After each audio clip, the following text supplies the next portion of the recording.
नमस्कार दोस्तों, कैसे हैं? आई होप आप अच्छे होंगे। तो चलिए आज हम कक्षा 10 का त्रिकोणमिति पढ़ेंगे। 8.2 प्रश्नावली है जिसका हम 3 सवाल इससे पहले वाले वीडियो में बनाए थे, आपको बताए थे पार्ट 1 में। आज पार्ट 2 में चौथा सवाल मैं आपके सामने लिखा हूँ और इसको हल करते हैं। आइए दोस्तों, यहाँ पे दिया है दोस्तों कि 15 काट ए बराबर 8, तो साइन ए और सेक ए का मान बताओ। तो इसको हल कैसे करेंगे? देखिए यहाँ पे 15 काट ए बराबर दोस्तों 8 दिया है। ठीक, इसको करेंगे क्या? हम इसको लिख सकते हैं दोस्तों कि काट ए बराबर 8 तो पहले पे था, ये गुणा है दोस्तों, इधर आएगा भाग हो जाएगा, तो 8/15 हो गया। काट ए का मान 8/15 हो गया। और मैं आपको बताया था कि जितना मान ये दिया होगा इसके बराबर होता क्या है वो लिख दो। काट ए बराबर होता क्या है? आधार बटे लंब होता है दोस्तों। काट थीटा बराबर, यही तो आपको बताया था, काट थीटा बराबर क्या होता है? आधार बटे लंब। ठीक, तो आपका आधार का मान 8 आ गया और लंब का मान 15। तो आप एक समकोण त्रिभुज बनाइए। चलिए, समकोण त्रिभुज हमने बनाया। ठीक, आप यहाँ पे बना दिए और इसका नाम कुछ रख दीजिए ABC। ये है 90 डिग्री दोस्तों। तो 90 डिग्री का ठीक सामने के जो भुजा होती है उसे कड़ बोलते हैं। तो ये कड़ आ गया, ये आपका लंब है, ये आपका आधार है दोस्तों, ये आधार है। अब इसको देखिए, काट ए बराबर हो गया 8/15, यानी काट ए बराबर होता भी है आधार बटे लंब, यानी आधार का मान 8 है और लंब का मान 15 है दोस्तों। तो आधार के जगह पे 8 रख दो, तो चलो आधार का मान 8 हो गया और लंब के जगह पे दोस्तों 15 कर दीजिए, यानी लंब का मान 15 दे दिया। तो चलिए पाइथागोरस प्रमेय से हम कर्ण का मान निकालते हैं दोस्तों। तो यहाँ पे लगाइए पाइथागोरस प्रमेय। पाइथागोरस प्रमेय से क्या होती है? कर्ण का स्क्वायर बराबर लंब का स्क्वायर प्लस आधार का स्क्वायर दोस्तों, ये होती है आपका पाइथागोरस प्रमेय। तो देखिए कर्ण का मान हमको दिया ही नहीं दोस्तों, तो कर्ण का मान उतार लीजिए इसी तरह कर्ण को।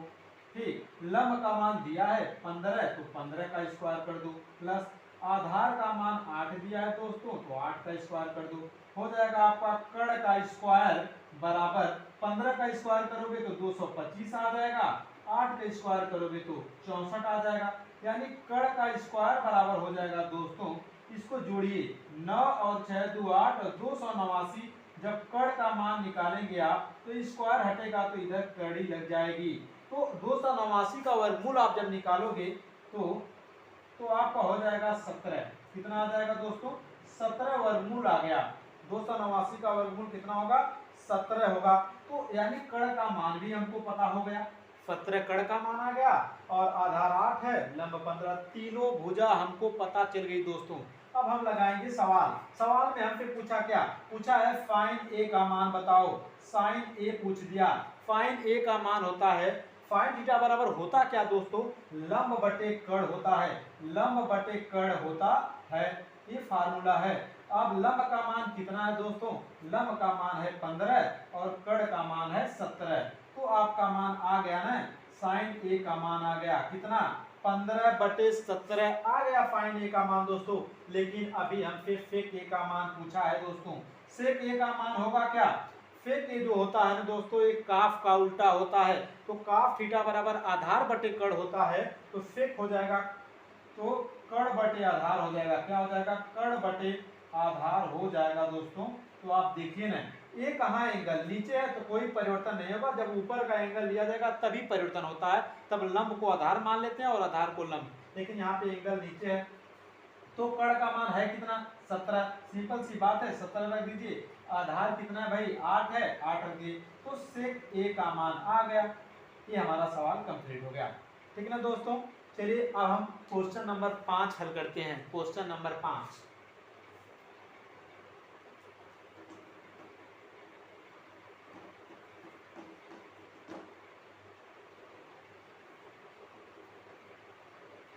क्वेश्चन नंबर 5 में दोस्तों दिया है कि यदि सेक थीटा बराबर 13/12, क्वेश्चन नंबर 5 जो दिया है, कहा कि यदि सेक थीटा बराबर यदि सेक थीटा बराबर दोस्तों दिया है 13/12, 13/12 दिया है, तो अन्य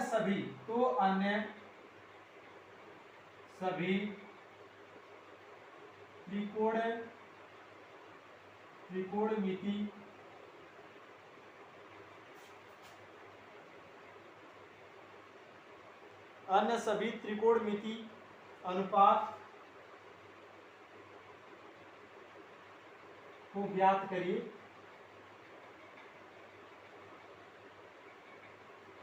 देखो दोस्तों, इसको हल करेंगे बहुत आसानी तरीके से, एकदम सरल तरीके से दोस्तों। सेक थीटा बराबर 13/12 दिया। आप जो है सबसे पहले एक समकोण त्रिभुज बनाइए। समकोण त्रिभुज आपको इस तरफ मामले में हमेशा बनना पड़ रहा है, तो बनाना होगा। यहाँ पे ए रख दीजिए मान, इसका बी कर दीजिए, इसको सी कर दीजिए। अब देखिए यहाँ पे दोस्तों दिया है सेक थीटा बराबर 13/12।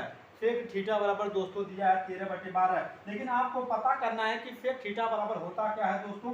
तो सेक थीटा बराबर, सेक थीटा जो होता है आधार, मतलब जो काफ का उल्टा होता, तो काफ का आधार बटे कर्ण, तो सेक थीटा का कर्ण बटे आधार हो जाएगा मान। क्या होता है? कर्ण बटे आधार होता है इसका फार्मूला। तो ये आप याद रखिएगा, सेक थीटा बराबर होता है कर्ण बटे आधार, जो आपको मैं पहले वाले भाग में सब बताया था कि सेक थीटा बराबर क्या होता है। तो आप पहला वाला भाग देखिए, आपको समझ में आ जाएगा कि सेक थीटा बराबर क्या होता है। तो सेक थीटा बराबर दोस्तों का कर्ण बटे आधार, तो आपका कर्ण का मान 13 है। अब देखिए ये 90 डिग्री का एंगल है, इसके ठीक सामने जो भुजा होती है कर्ण है। अब ये कर्ण हो गया, ये आपका लंब है, ये आपका दोस्तों आधार है। क्या है? आधार है। अब मान रख दीजिए, तो कर्ण का मान 13, तो यहाँ पे रख दीजिए कर्ण कहाँ गया, यहाँ पे 13 हो गया दोस्तों। आधार 12 है, तो यहाँ पे आधार का मान 12 है। यानी आपको ज्ञात करना है लंब का मान पाइथागोरस प्रमेय से। चलो यहाँ पे लगाओ पाइथागोरस प्रमेय, पाइथागोरस प्रमेय से दोस्तों लिखेंगे क्या? वही आपका पुराना फार्मूला, कर्ण का स्क्वायर बराबर लंब का स्क्वायर प्लस आधार का स्क्वायर। दोस्तों हमने यहाँ पे लिख दिया फार्मूला पाइथागोरस प्रमेय का। क्या होता है? कर्ण का स्क्वायर बराबर लंब का स्क्वायर प्लस आधार का। तो यहाँ पे कर्ण का मान दोस्तों 13 दिया है, तो 13 का स्क्वायर कर लो। लंब का मान दोस्तों कितना दिया है पता ही नहीं, लंब का मान ज्ञात करना है, तो आप लिख दीजिए लंब का स्क्वायर प्लस आधार का मान कितना दिया दोस्तों, आधार का मान 12 दिया है ना, तो 12 आप रख दीजिए यहाँ पे, 12 का स्क्वायर हो गया। 13 का स्क्वायर दोस्तों होता है 169, और यहाँ पे हो गया लंब का स्क्वायर प्लस 144। 12 का स्क्वायर करोगे तो 144 आएगा। अब इसको इधर लाइए, 169 माइनस 144 बराबर लंब का स्क्वायर। इसको घटाएंगे तो आएगा आपका 25 बराबर लंब का स्क्वायर। तो जब लंब का स्क्वायर का मान 25 आया, तो हम कह सकते हैं कि लंब बराबर हो जाएगा, इसको थोड़ा पहले कर दीजिए, तो 25 हो गया। तो लंब बराबर जब आप निकालोगे तो इसका मान हो जाएगा √25, तो लंब का मान आ जाएगा दोस्तों 5। 25 का वर्गमूल कितना होता है? 5 होता है। तो आ गया आपका यहाँ पे 5 आ गया दोस्तों। चलिए ये हमने निकाल लिया।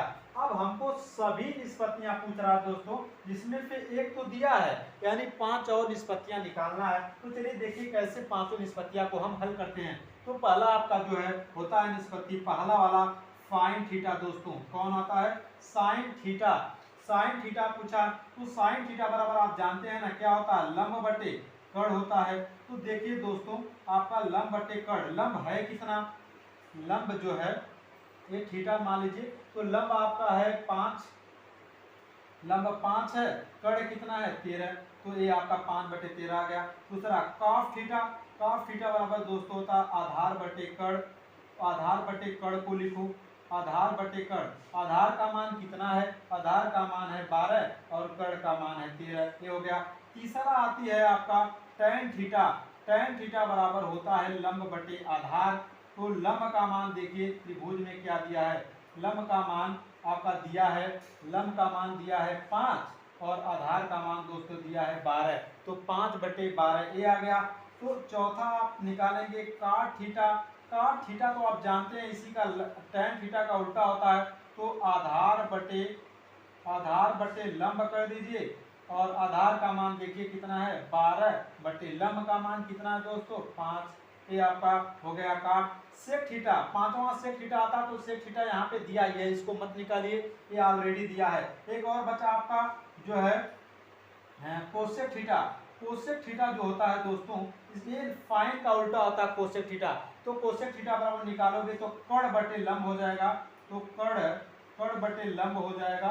तो कर्ण का मान देखिए कितना दिया है त्रिभुज में, 13 दिया है, और लंब का मान दिया है 5। तो इस तरह से हमारा 5 निष्पत्तियां ये हो गई, और छठवां निष्पत्तियां ये हुई। हम यहाँ पे लिख दे रहे हैं छठवां निष्पत्तियां ऑलरेडी दिया है, सेक थीटा बराबर 13/12। हमारा पांचवा क्वेश्चन कंप्लीट हुआ। अब इसके आगे का क्वेश्चन हम अगले वाले वीडियो में कंप्लीट करेंगे दोस्तों। आज के लिए बस यहीं तक।